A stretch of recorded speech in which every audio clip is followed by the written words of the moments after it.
Hello students, आज हम lecture third में स्प्लिटिंग फील्ड के बारे में डिस्कस करेंगे। हमने लास्ट के इसके स्प्लिटिंग फील्ड के 2 लेक्चर में उनकी डेफिनेशन और उनके कुछ एग्जाम्पल को बताया था। एक और मोस्ट इम्पॉर्टेंट एग्जाम्पल है x की पावर 6 प्लस 1।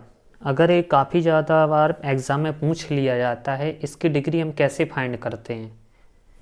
बहुत ही सिंपल है, चलिए इसको सॉल्व करते हैं। किस तरीके से हमने, जिसने पिछली वीडियो नहीं देखी हो वो आई बटन में जाकर देख सकता हो, प्लेलिस्ट में जाकर आपको मिल जाएंगी। ठीक है, अगर वीडियो अच्छी लगी हो तो प्लीज़ लाइक ज़रूर करना और वीडियो को बिना विथआउट स्किप किए हुए पूरा देखना, आपको ये सवाल बिल्कुल क्लियर तरीके से समझ में आएगा। चलिए इसके सॉल्यूशन को सॉल्व करते हैं। देखिए, जब भी हमें क्या है गिवन दिया क्या गया है, हम लिखते हैं कि हमें क्या दिया गया है, x की पावर 6 प्लस 1, इसको मान लेते हैं f(x), कोई फंक्शन। ठीक है ना। अब लिखते हैं इट्स रूट्स y पॉलिनोमियल। ठीक है, तो क्या हो जाता है, जो फंक्शन f(x) है इक्वल टू 0, यानी हमें इसके क्या क्या निकालने हैं, कोफिशिएंट। ठीक है, तो हमारा क्या हो जाएगा, जो x की पावर 6 है -1, तो x इक्वल टू क्या हो जाएगा, -1 की पावर 1/6।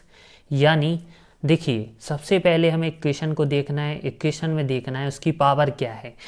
हमें दिख रहा है इसकी पावर 6 है, ठीक है ना। जब इसकी पावर 6 है यानी हमें इतना ज्ञात हो चुका। देखिए हमें क्या करना है, जैसे देखिए x की वैल्यू क्या थी हमारी 6, ठीक है ना, +1 इक्वल टू 0। यहाँ पर हमने देख लिया था x इक्वल टू -1 की पावर 1/6, ठीक है ना।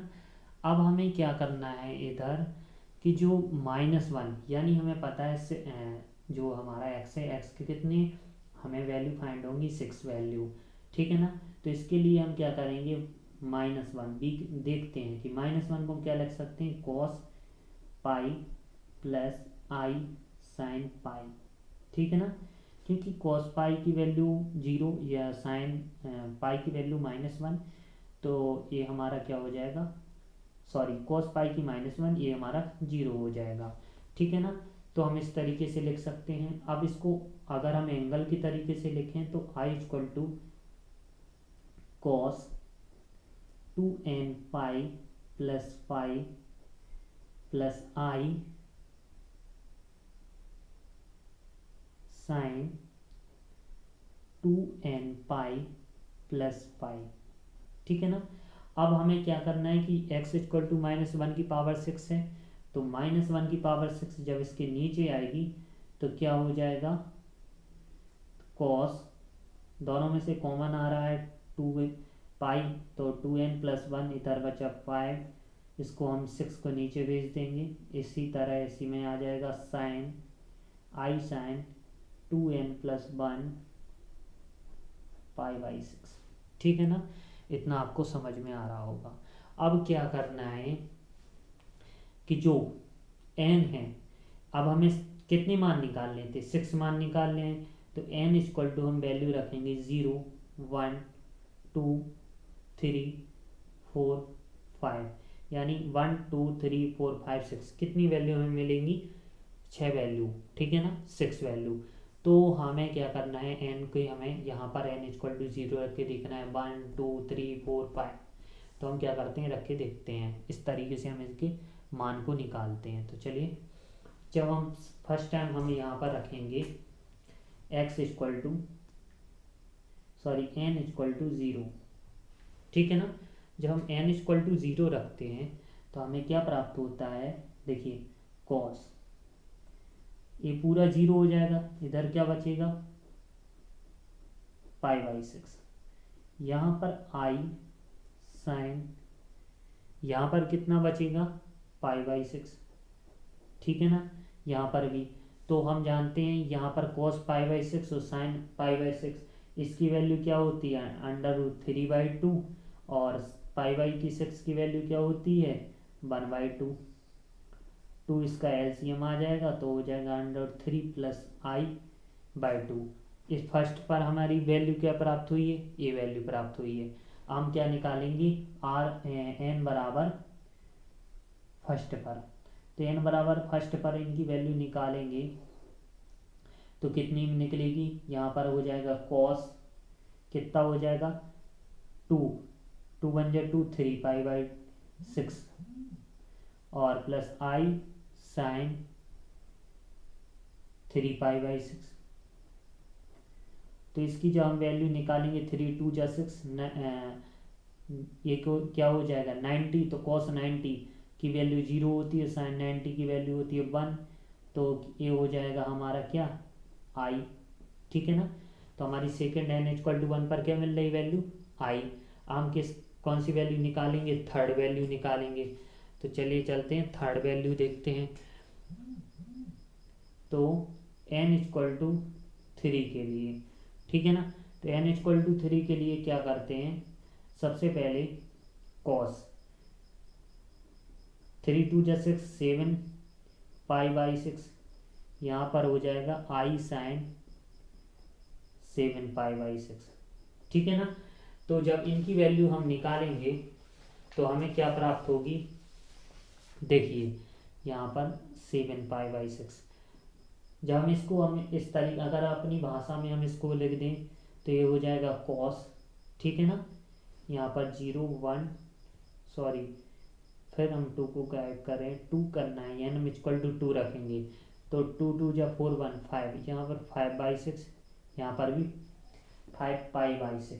ठीक है ना। इसको हम लिख सकते हैं cos π - π/6 i sin π - π/6। cos 180 - theta क्या होता है तुम्हारा -cos थीटा, तो -cos π/6। sin 180 - थीटा होता है sin थीटा, तो हमने लिख लिया। ठीक है ना। इसकी वैल्यू हमें क्या प्राप्त होती है, इसकी वैल्यू हम जानते हैं कितनी होती है -√3/2। ठीक है। और sin π/6 की वैल्यू होती है 1/2। तो हमारा इसका हो जाएगा, सॉरी इसकी होती है √3/2, माइनस का चिन्ह 2 कॉमन, तो यहाँ हो जाएगा -√3 + i/2। ये किसके निकली हमारी n = 2 पर। अब निकालेंगे n = 3 पर।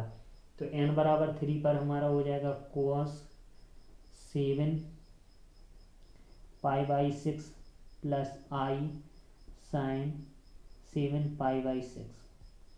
अब हम cos क्या करेंगे, देखिए पाई में अगर हम π/6 जोड़ दें तो हमारा क्या मिलता है 7 पाई, तो उसी तरह साइन में कर देंगे तो क्या हो जाएगा पाई + 7 π/6।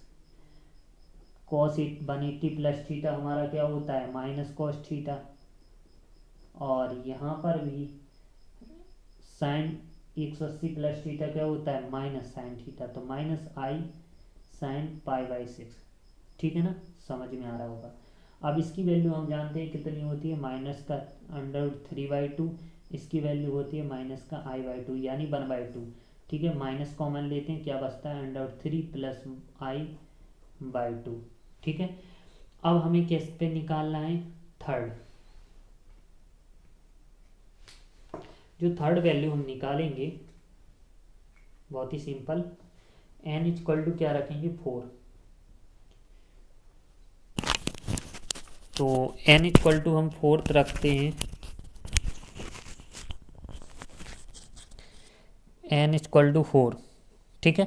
तो n = 4 रखने पर क्या होगा कि जो हमें cos यहाँ पर 4 2 × 8 9 π/6 + i sin 9 π/6, तो हमारी इसकी वैल्यू को हम डायरेक्ट लिख देते हैं, हमें ओनली i मिलेगा।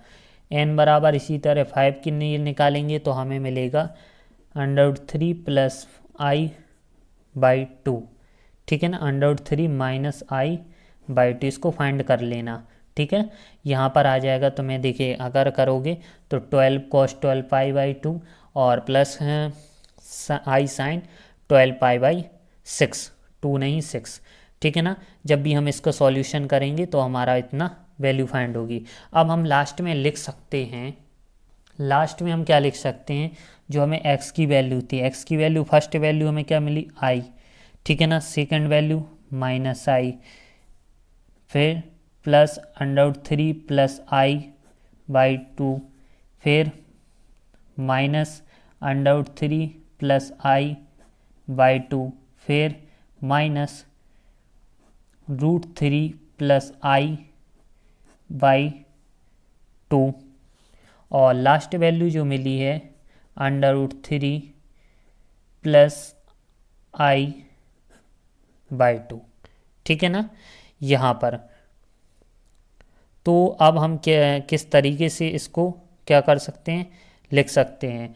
तो हम क्या करेंगे, x इक्वल टू लिखेंगे plus minus I √3 plus I by 2, ये प्लस माइनस, और ये भी हमारा क्या होगा, लिख देंगे कि √3 minus I by 2 plus minus. ठीक है ना, यहाँ पर माइनस माइनस कर देंगे क्योंकि जो माइनस में आएगा। देखिए हम यहाँ पर, हमें यहाँ पर 6 वैल्यू फाइंड प्राप्त हो चुकी हैं, 6 वैल्यू। तो हम इसकी कैसे डिग्री स्प्लिटिंग डिग्री फाइंड करेंगे। तो अब लिखेंगे कि its roots by given polynomial x, तो इनके जो k को ओवर करेगा q, तो जो q का एक्सटेंशन होगा, अब देखिए ना, हम अगर हमें 6 वैल्यू मिल रही हैं तो इनमें से हम किन्हीं 200 को जो हमारा सेम रहेगा उनको छोड़ देंगे, किन्हीं एक का चुनाव करेंगे। तो आई, इसको आई को आयोटा को ले लिया, यहाँ पर √3 बाई 2 होगा नहीं तो ओनली √3।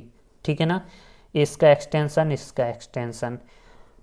अब इसकी जो आई है, आई यानी क्या है, कोई आई इक्वल टू क्या होता है -1। ठीक है ना, आई की वैल्यू क्या होती है -1 का स्क्वायर। जब इनका इसका करेंगे तो I equal to 1/2 equal to -1। ठीक है, तो यहाँ पर क्या होगा, आई इक्वल टू यानी इसके ऊपर अगर हम x माने, कोई भी संख्या इस चीज़ को हम देते हैं तो हमारा क्या होता है x स्क्वायर। तो x स्क्वायर -1 इक्वल टू 0, तो हम लिख देंगे x स्क्वायर, जब भी हमारा -1 इस साइड जाएगा तो x स्क्वायर प्लस 1, यानी इसकी वैल्यू कितनी है 2, यानी इसकी डिग्री हायर डिग्री।